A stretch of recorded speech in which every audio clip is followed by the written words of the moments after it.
다니엘서가 전체가 12장이죠. 네, 1장부터 11장까지는 앞으로 일어나게 될 그 당시, 그러니까 다니엘이 살고 있던 그 당시에 앞으로 일어나게 될 일들. 그러니까 처음에는 1장, 2장, 3장, 4장, 5장 쭉 하면서 하나님께서 이방 왕들을 통해서 일하시는 꿈을 통해서도 보여주셨고, 5장에서는 벨사살 왕에게 분벽에 나타난 하나님의 손을 통해서도 하나님이 어떻게 역사의 주인이신가를 알게 하셨어요. 네, 7장, 8장, 9장, 10장 가면서 이것이 점진적으로 이방 사람들과는 상관없이 지금 다니엘을 비롯해서 하나님의 백성, 유다 백성들에게 일어날 일들, 그리고 더 나아가서는 예수 그리스도가 탄생하실 것이다. 그리고 이 말씀을 더 확대하면 앞으로 적그리스도가 이 땅에 나타날 것이고 재림하실 예수님까지 말씀을 해요. 그러니까 12장에 불과한 것처럼 보여도 이것이 어떻게 보면 전체 하나님의 마스터 플랜을 말씀하고 있는 것이다. 11장이 매우 어렵다고 그랬잖아요. 그런데 어렵지만은 않아요.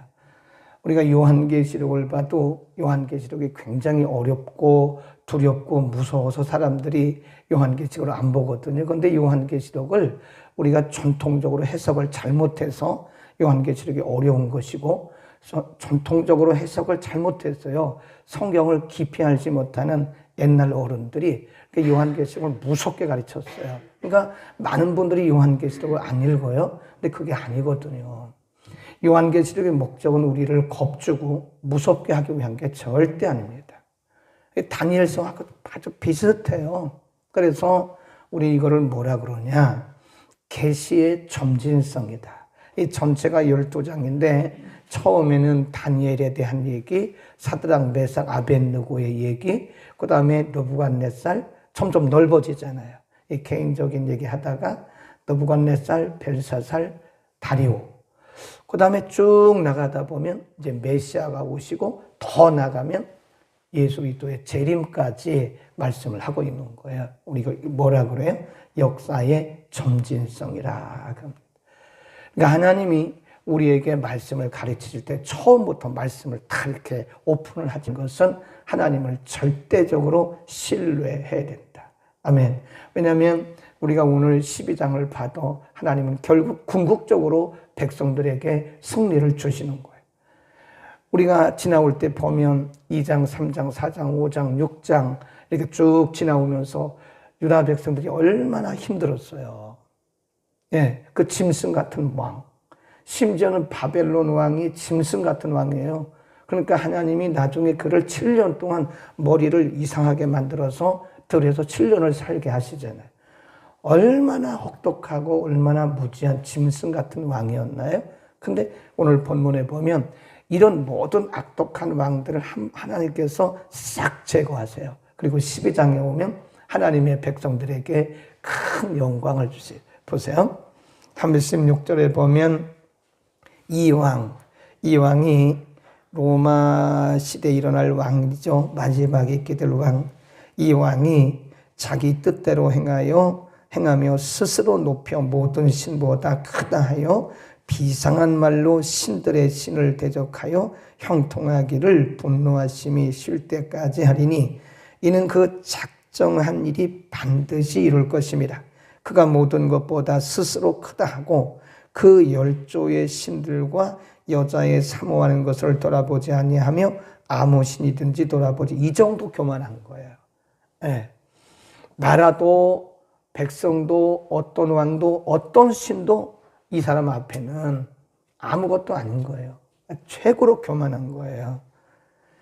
38, 그 대신에 세력의 신을 공경할 것이요 또 그 열조가 알지 못하던 신에게 금은 보석과 보물을 크게 들여 공경할 것이며 그는 이방 신을 힘입어 크게 견고한 신상들을 취할 것이요 그러다가 45절 보세요. 시작. 그가 장막 궁전을 바다와 영화롭고 거룩한 산 사이에 베풀 것이나 그렇죠. 베풀 것이다. 그러나 이렇게 됐어요. 베풀 것이다. 그러나 그의 뭐가 온대요? 끝이 온다. 끝이.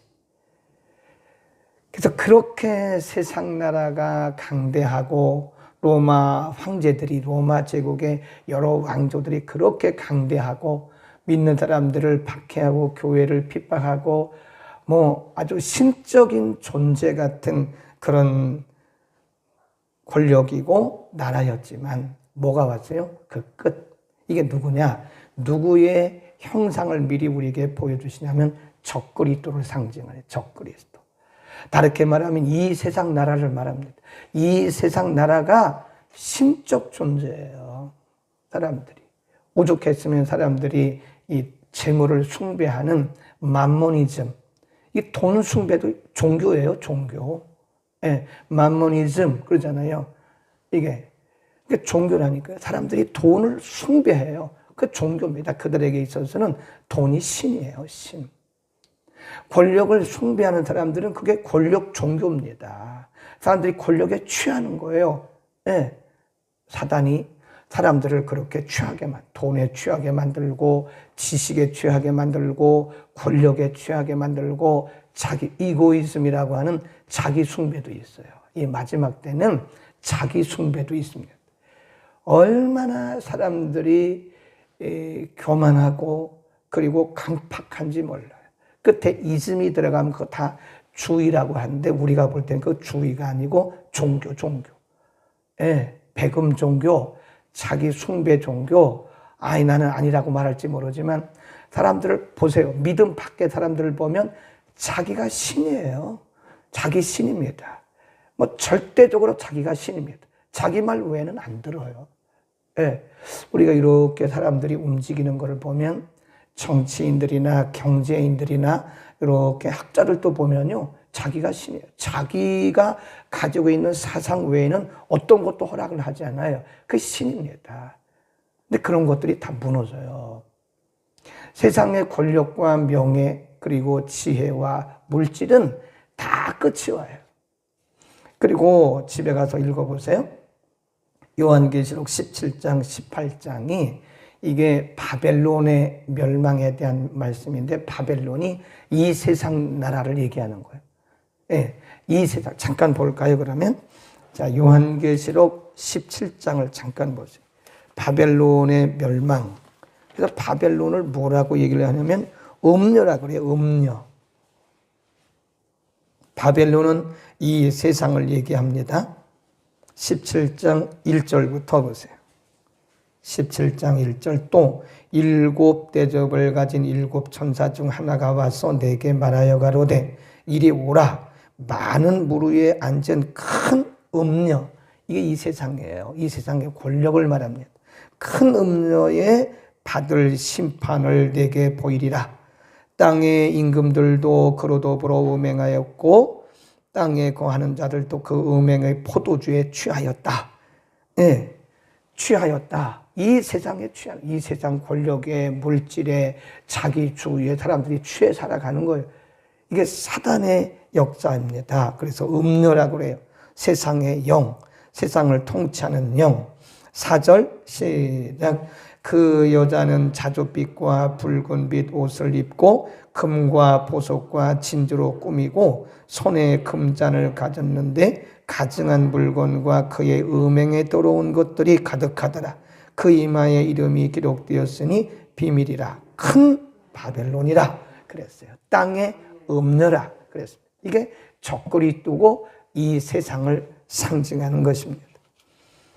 그 다음에 쭉 내려가서 18장에 가보면 그러나 이 음녀가 망합니다. 바벨론이 망해요. 계시록 18장 14절 15절 16절 바벨론아 내 영혼이 탐하던 과실이 내게서 떠났으며 맛있는 것들과 또 빛난 것 강들이 다 없어졌으니 사람들이 결코 이것들을 다시 보지 못하리라.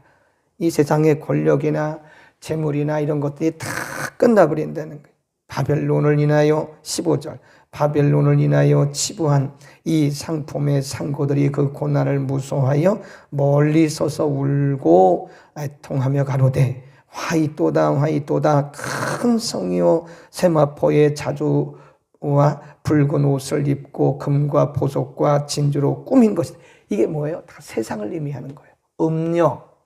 그래서 우리가 생각을 해야 돼요. 우리가 항상 가치관에 대한 얘기를 하는데 우리가 예수를 믿어도 음료의 가치관을, 이 세상의 가치관을 가지고 살아가면 안 됩니다. 이해하시겠습니까? 음료, 세상 사람들이 음료에 취하는 거예요. 그게 바로 적그리스도요 세상이라고 하는 것입니다. 그래서 우리는 이 신앙생활을 해도요, 이 관점이 제대로 되지 않으면 여전히 방황하는 거예요. 예수는 믿지만, 교회는 다니지만 불신자와 다를 바가 없는 거예요. 가치관이 변해야 돼요. 가치관. 항상 얘기하잖아요. 예수 믿는 사람들은, 구원받은 사람들은 방향성이 제대로 되지 않으면 안 되는 거예요. 이 방향성이 제대로 되지 않으면 우리는 계속 흔들릴 수밖에 없는 것이다. 근데 결국은 요한계시록 17장, 18장을 통해서 지금 이 다니엘서 11장 마지막 부분에 그 말씀한 부분을 다 말씀했어요. 그러나 이건 결론은 아니에요. 결론은 12장입니다. 12장 보세요. 그때, at that time, 그때. 그 무슨 얘기냐? 11장 45절에 보면 그의 끝이 이를 것이다. 그의 끝이, 그가 누구예요? 왕, 세상, 적그리스도, 그런 겁니다. 그의 끝이 이를 것이다. 그러나 도울 자가 없을 것이다. 그리고 나서 이게 연결되는 겁니다. 12장 1절 보세요. 그때 내 민족을 호위하는 대군 미가엘이 일어날 것이요 또 환란이 있으리니 이는 개국 이래로 그때까지 없던 환란일 것이며 그때 내 백성 중 거기 봅시다. 잘 보셔야 돼요. 흐름을 보면 이제 예수 그리스도의 재림과 더불어 구원의 완성이 이를 때까지 큰 환란이 있어요. 무슨 환란이라고 그래요? 개국 이래 없었던 환란. 예수님도 마태복음 24장에서 그 환란에 대해서 예고를 하셨어요. 무슨 환란이래요? 전무후무한 세상이 창조된 이래로 이런 환란이 없었다 이거예요. 어마어마한 환란이 오고 그리고 나서 구원이 완성됩니다. 그때 내 백성 중 무릇 책에 기록된 모든 자가 구원을 얻을 것이다. 여기 책, 거기다 줄거 놓으세요. 생명책입니다. 요한계시록에도 보면 계시를 통해서, 환상을 통해서 사도 요한에게 보여주셨어요. 눈을 들어보니 책이 펴있고 또 책들이 펴있더라 그래요. 책, 이거는 단수고요. 그 뒤에 나오는 책은 책들, 복수입니다. 그러니까 앞에 나오는 책은 단수인데 이것은 생명책이에요. 예수를 믿고 구원받은 사람들의 이름이 생명책에 다 기록이 됩니다. 여기도 보면 그 책에 기록된 자만 구원을 얻는 거예요. 이 책에 기록되지 않은, 생명책에 이름이 기록되지 않은 사람은 절대로 천국에 못 들어갑니다. 거듭난 사람, 예수를 영접하고 거듭난 사람만 이 생명책에 기록이 되는 거예요. 그러니까 우리가요, 이 땅에 살면서 예수 잘 믿어야 되는 거예요. 그러니까 예수를 영접해야 되는 거지. 교리적으로는 맞아요. 교리적으로는 세례받고 교인 명부에 딱 기록이 되면 이 아이는 뭐 교인입니다. 교인이에요. 그러나 세례도 세례 나름인 거예요. 내가 어쩔 수 없이 끌려가가지고 피난처로 갔다가 그냥 세례받았냐? 정말 주는 그리스도시요 살아계신 하나님의 아들이라고 하는 내 개인의 신앙 고백이 있고 내가 세례를 받았느냐? 이게 중요한 거란 말이에요. 그러니까 여기서 생명책에 기록된 사람은 누구냐? 주는 그리스도시요 살아계신 하나님의 아들입니다. 나는 죄인입니다. 나는 그리스도 외에는 다른 방법이 없습니다. 라고 인정하고 고백한 사람만이 기록되는 거예요.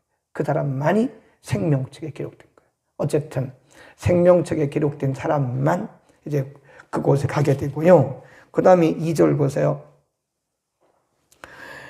2절 쭉 보면 땅의 뒤를 티끌 가운데서 자는 자 중에 많이 깨어 부활을 의미하는 거예요. 이게 지금 다니엘서거든요. 그런데 예수 그리스도의 재림 때에 일어날 일을 이렇게 기록하고 있는 거예요. 많은 사람들이 깨어 죽은 것을 깨우라고 그래요. 영생을 놓는 자도 있고 수욕을 받아서 무궁히 영원 무궁히 부끄러움을 입을 자도 있을 것이다. 그게 누구예요? 지옥 갈 사람이죠. 그러니까 다니엘 시대에 벌써 하나님께서 멀리 수천 년 후에 일어날 일을 보게 하신 거예요. 그래서 예수를 믿고 거듭난 사람, 생명책에 기록된 사람은 영원히 빛날 것이고, 그러나 그렇지 못한 사람들은 영원히 수치를 당할 것이다. 지옥 간다. 그 말이에요. 3절, 지혜 있는 자는 궁창의 빛과 같이 빛날 것이요. 여기 줄급시다. 많은 사람을 옳은 대로 돌아오게 한 자는 별과 같이 영원토록 비추리라. 이게 뭐예요? 하늘의 스타가 되는 거, 스타.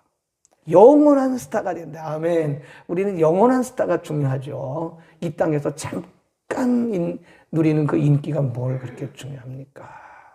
응? 그 연예인들 중에서도요, 믿음 좋은 크리스찬이 있습니다. 진짜 믿음 좋은 크리스찬이 있어요. 연예인 중에서도. 네. 그런 사람들은 세상 인기에 연연하지 않습니다. 만일 세상 인기에 연연한다면 그건 진짜 크리스찬이 아니겠죠. 우리의 영원한 나라, 영원한 빛은 하나님의 나라에 있는데 누구에게 있어요? 많은 사람들을 옳은 대로 돌아오게 하는 거. 그게 뭐예요? 전도예요, 전도. 응? 하나님이 한 영혼을 천하보다 귀하게 여기시는데 그 영혼들을 하나님께로 인도하는 자는 하나님 나라에서 별과 같이 영원히 빛난다. 아멘. 오늘도 전도하세요. 어떤 방법을 통해서든지 전도하세요. 어제 학교에서 오다 보니까 여기 고척 근린공원 앞에서 어떤 70 한 중반쯤 보이시는 신사가 이 중절모를 쓰고 길 옆에 서가지고요, 어깨띠를 혼자서 어깨띠를 딱 띄고 여기 보면 주 예수를 믿으라 이렇게 써 있더라고요. 그 뒤는 어느 교회인지 모르겠어요. 안 보이더라고요. 거기서 전도지 나눠주고 있더라고요. 네. 뭡니까? 골목길, 그리고 건널목에 제 차가 잠깐 섰는데 막 쫓아오더라고요. 근데 문 열려고 하는데 신호등이 밖에서 그냥 왔어요. 근데 그 골목길이 아니라 뭐라 그래요? 건널목에 신호등에 밑에 서가지고 계속 전도지 돌리더라고요. 전도지. 그냥 전도지 주면 안 받으니까 자기가 만드는 것 같아요. 전도지 하나 넣고 조그만 봉지에다가 요만한 그 건빵 한 서너 개 넣었더라고요. 근데 그런 거 하지 마세요. 위험해요. 왜냐면 사람들이 안 받아요. 그 속에 뭐가 들었는지 그거 받아요. 그러니까 차라리 그 전도지 안 받더라도 그냥 전도지만 주세요. 그리고 중요한 것은 전도지를 주면서 주 예수를 믿으라고 말을 해야 돼요. 예수 믿어야 천국 갑니다. 안 믿으면 지옥 갑니다. 듣든지 안 듣든지 해야 돼. 그 몇 개 주는 거고 위험해요. 제가 볼 때도. 저 같아도 안 받지요. 그 사람이 누군 줄 알아요? 요즘 세상에. 그러니까 차라리 전도지를 주면서 사람들이 그렇게 말하세요. 주 예수를 믿으세요. 예수 믿으면 천국 갑니다. 안 믿으면 지옥 갑니다. 네. 물론 여기다 사랑교회라고 쓰면 받으려나요? 받기는 받겠죠. 교회 이름을 쓰면. 근데 사람들이 의심이 많아가지고 그런 거 안 받는 데잖아요. 여기 뭐가 들어오는지 알고 받느냐. 그러니까 그냥 순수하게 전도하는 거예요. 주 예수를 믿으라. 많은 사람들을 옳은 길로 돌아오게 하는 자는 하늘에서 별과 같이 영원히 비치리라. 아멘. 저나 여러분은 하나님의 나라에서 영원한 스타가 되기를 바랍니다. 이 땅에서 스타 돼봤자 별거 아닙니다. 그거 얼마 못 갑니다. 이 땅에서 얻는 그런 인기는 별거 아니에요. 그거요. 안개와 같은 거예요. 들의 꽃 같은 거예요. 별거 아니에요. 하나님의 나라에서 우리가 영원한 스타가 되어야 됩니다. 아멘. 오늘부터 전도하러 나가세요. 전도하러. 네. 서울이 얼마나 좋은지 몰라요. 시골은 전도를 하고 싶어도 전도할 수가 없어요. 사람이 있어야지. 다 일하러 나가고 어디 있어요. 근데 서울은 문만 열고 나가면 세고 센 게 사람이에요. 아멘. 아멘도 안 하네. 전도하세요. 전도. 복음 전하세요. 하나님이 가장 그러니까 이런 말씀하셨잖아요. 전도를 해도 되고 아니면 주변에 믿다가 이렇게 뭐 한다 그러죠? 상처받고 교회를 떠난 사람도 많아요. 그런 사람 찾아가세요. 여러분 돈 안 들이고 전도 못 합니다. 예, 전도는 돈도 들어가야 돼요. 내 사비를 써야 돼요. 내 사비. 내게 있는 거 주님 거잖아요. 그거 복음 전하라고 주신 건데 그걸 가지고 사람들이 밥 한 끼라고 사라고요. 사람이 제일 마음을 잘 여는 게 뭐냐면 그러니까 이단들이 그 방법을 쓰는 거예요. 이단들이. 예? 막 보험도 들어주고요. 예, 3개월씩 보험 들어준다잖아요. 그런 건 하지 마세요. 잘못하면 오해받을 수 있어요. 신천지가 보험 들어주고 옷 사주고 그런다잖아요. 그러나 이제 뭐 서로 아는 사이는 괜찮겠죠. 어쨌든 우리가 어떤 방법을 통하든지 복음을 전하고 상처받은 사람을 세워주고 자꾸 일으켜주는 거예요. 많은 사람들을 주께로 돌아오게 하는 자는 하늘에서 별과 같이 빛난다. 그 다음에 4절 보세요. 돌아오게 한 자는 별과 같이 영원토록 비칠 것이다. 4절 다니엘아 마지막 때까지 이 말을 뭐하고 간수하고 그 다음에 이 글을 봉함하라. 이 봉함하라 그 말은 가두어두라 그런 뜻이 아니에요. 간직하라, 잊지 말아라, 기억해라 그런 얘기입니다. 이 계시의 말씀을 잘 기억해라. 그리고 그 뒤에 보세요. 많은 사람이 빨리 왕래하며 뭐가 더한다고요? 지식이 더한다. 빨리 왕래한다는 말은 이게 우리가 40년 전에 우리 신학교 다닐 때 이 다니엘서를 가르쳐 주신 교수님이 마지막 때가 되면 전 세계가 일일권이 될 것이다라고 그랬어요. 근데 그때로는 이해를 못했죠. 어떻게 전 세계가 일일권입니까? 근데 지금 전 세계가 일일권입니다. 네, 저 필리핀 아침에 갔다 저녁에 올 수 있어요. 캄보디아도 아침에 갔다 저녁 때 옵니다. 네, 저 미국도 오늘 갔다 내일 오면 돼요. 이게 전 세계가 일일권이 됐어요. 전 세계가. 물론 뭐 더 걸리는 데도 있긴 하지만 보통 2, 3일이면 다 왔다 갔다 할 수 있습니다. 피곤해서 그렇지. 그리고 지식이 더한다 그 말은요. 이게 이제 긍정적으로 보면 좋은 지식이지만 이 부정적으로 보면 하나님을 거역하는 사람들의 세상의 지식이 점점 많아지기 때문에 사람들이 점점 하나님과 멀어지고 그런다는 거예요. 사람들이 빨리 왕래하고 지식이 더. 이거 긍정적으로 보면요. 사람들이 빨리 왕래하기 때문에 우리는 복음 전할 기회를 잡을 수가 있는 거예요. 사람들이 지식이 더하고 머리가 깨었기 때문에 복음을 더 잘 전할 수 있는 거예요. 아멘. 오늘 우리는 하나님께서 이 계시의 점진성을 통해서 개인으로 시작했던 그 계시가 이제는 전 세계 그리스도의 재림까지 우리에게 알려주고 있습니다. 저와 여러분의 눈이 점진적으로 밝아지기를 바랍니다. 예, 점점 우리가 성경을 보는 눈이 밝아져야지 점점 가면서 좀 어두워지면 되겠습니까? 신앙의 경력이 몇 년인데, 예수 믿은 지가 몇 년인데, 예수 믿은 지가 벌써 몇 년인데 아직도 성경을 제대로 몰라가지고 절절절절 매면 되겠냐 그 말이에요. 점점 열려져야지. 기도도 마찬가지. 예, 예수 믿은 지가 몇 년인데 옛날에 기도하던 대로 기도하고 있으면 되겠습니까? 이 기도가 좀 깊어지고 좀 넓어지고 그래야지. 예수 믿은 지가 몇 년인데 아직도 생각이 짧아가지고 작은 일에 매여가지고 상처받았다고 그러고 시험다. 어린아이 같은 그런 신앙이 있습니까? 예수 믿은 지가 몇 년인데 이제 우리의 신앙이 넓어질 수 있기를 바랍니다. 기도하겠습니다. 거룩하신 우리 아버지, 오늘도 우리를 주의 전에 불러주시고 하나님의 이렇게 크고 비밀한 마스터 플랜을 우리에게 가르쳐 주시니 감사합니다. 어려운 다니엘서의 말씀이고 어려운 계시록의 말씀이지만 성령께서 우리에게 가르쳐 주셔서 감사합니다. 하나님, 생명책에 기록된 자만이 영생을 얻는다고 말씀하셨습니다.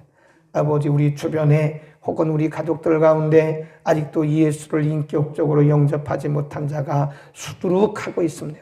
그럼에도 불구하고 우리는 전도하지 않고 복음 전하지 않고 주님 영적인 잠을 자고 있지는 않습니까? 거룩하신 아버지, 많은 사람을 옳은 길로 돌아오게 하는 자는 하늘에서 별과 같이 영원히 빛나리라고 말씀하셨는데 우리에게 주어진 시간, 우리에게 주어진 기회들을 생명의 복음을 전하는 일에 사용할 수 있게 하옵소서. 우리의 눈이, 믿음의 눈이, 우리의 믿음의 깊이가, 우리의 영적 안목이 점점 더 넓어지고 분명해지게 하옵소서. 예수 그리스도의 이름으로 기도드립니다. 아멘.